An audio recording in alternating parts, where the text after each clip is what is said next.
नमस्कार, मैं हूं रजत और आप देख रहे हैं एनालिसिस विद रजत। दोस्तों, आज की मैं वीडियो शुरू करूं उससे पहले मैं आप सबसे एक बात करना चाहता हूं कि इस वीडियो को बिल्कुल एंड तक देखिएगा, क्योंकि आज जो मैं आपको इस वीडियो में बताने वाला हूं वो आप सबको बहुत काम आने वाला है। तो मैं आपको इन्फॉर्मेशन दूँ उससे पहले मैं आपको अब मेरे साथ हुए एक इंसिडेंट के बारे में बताना चाहता हूँ। हुआ यूँ कि मेरे पास एक कॉल आती है, वो बोलता है कि सर मैं बैंक ऑफ बड़ौदा से मैनेजर बात कर रहा हूँ।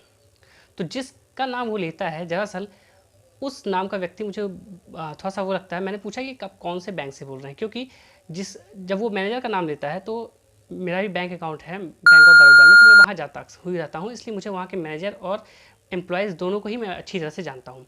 तो इसलिए मैंने उससे पूछा कि आप किस ब्रांच से बोल रहे हैं। तो उसने कहा सर मैं मेन ब्रांच से बोल रहा हूँ। तो मैंने कहा हाँ बताइए। तो उसने कहा कि सर आपको पता है आपको मैसेज गया था आधार कार्ड और पैन कार्ड्स की फ़ोटोकॉपी को बैंक में जमा करने के लिए। तो मैंने कहा कि ऐसा कोई मैसेज तो मेरे पास नहीं आया हुआ है। तो उसने कहा सर नहीं सर, आप चेक करिए, आपके पास मैसेज गया होगा। तो मैंने कहा हो सकता है, मैं चेक कर लूँगा। तो मैंने कहा कि क्या करना है फिर, आप मुझे ये चीज़ें जमा करनी है बैंक में। तो उसने कहा हाँ सर, ये आपको जमा करनी होंगी, और आपको पता है कि पहले ये विजया बैंक था, तो विजया बैंक से अब ये बैंक ऑफ बड़ौदा हो गया है। तो आपको ये चीज़ पता हो शायद कि बैंक ऑफ बड़ौदा, देना बैंक और विजया बैंक ये तीनों ही अमलगेट हो चुके हैं, और इसलिए अब जो जो भी ये सारी चीज़ें होती हैं वो बैंक ऑफ बड़ौदा के थ्रू होती हैं।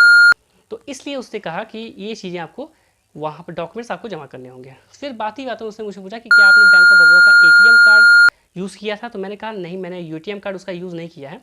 तो उसने कहा कि सर आपको एटीएम कार्ड कुरियर कर दिया जाएगा और आपको मिल भी जाएगा। तो इसके बाद उसने पूछा कि आपने एटीएम कार्ड पहले यूज़ किया था। मैंने कहा नहीं, मैंने यूज़ नहीं किया है। तो उसने कहा कि सर ठीक है, आप किस बैंक का यूज़ करते थे। तो मैंने बताया कि एक्चुअली नॉर्मली मैं पीएनबी का अपने ट्रांजेक्शन के लिए यूज़ करता हूँ। तो मैंने बताया कि मैं पीएनबी का एटीएम कार्ड यूज़ करता हूँ।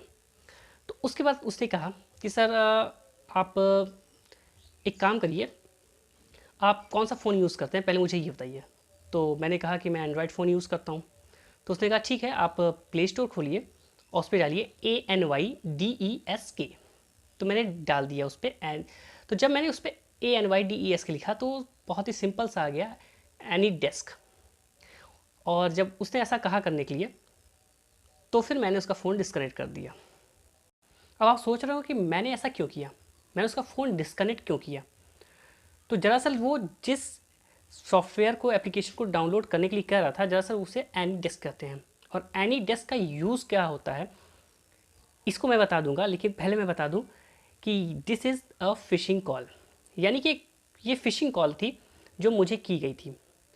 एक्चुअली दोस्तों, एनी डेस्क एक तरह का ऐसा सॉफ्टवेयर होता है कि ऐसा एप्लीकेशन है जिसे आप किसी भी कंप्यूटर या लैपटॉप को आसानी से एक्सेस कर सकते हैं। हाँ, ये बात अलग है कि उसके लिए आपको उसकी परमिशन लेनी होती है। सपोज़ करिए दो कंप्यूटर हैं, अब दोनों को एक दूसरे से कम्युनिकेट करना है, तो दोनों में एनी डेस्क सॉफ्टवेयर होगा, और एक कंप्यूटर दूसरे से एक्सेस मांगेगा तो आप उसे एक्सेस आसानी से दे देंगे, और उस तरह से वो आसानी से आपके कंप्यूटर में जो भी चीज़ें हैं, जो भी इंफॉर्मेशन है या फिर जो भी एक्टिविटी है, वो वहाँ पर भी बैठे बैठे कर सकता है। तो इसीलिए यूज़ होता है एनी डेस्क का। और अगर मैं उसमें एनी डेस्क इंस्टॉल कर लेता तो वो फिर मेरी जितनी भी पर्सनल इंफॉर्मेशंस हैं या फिर जितने भी ट्रांजेक्शन रिलेटेड इंफॉर्मेशंस है वो ले सकता था और फिर उसका मिसयूज़ कर सकता था। तो इसीलिए मैंने उस सॉफ्टवेयर को यूज़ नहीं किया। दोस्तों, ये नया तरीका है फ़िशिंग का। आपको याद होगा मैंने एक वीडियो बनाई थी फ़िशिंग पे, जिसमें मैंने बताया था कि किस तरह से लिंक भेजकर आपके चीज़ों को, आपके इंफॉर्मेशंस को, पर्सनल डिटेल्स को एक्सेस कर लिया जाता है।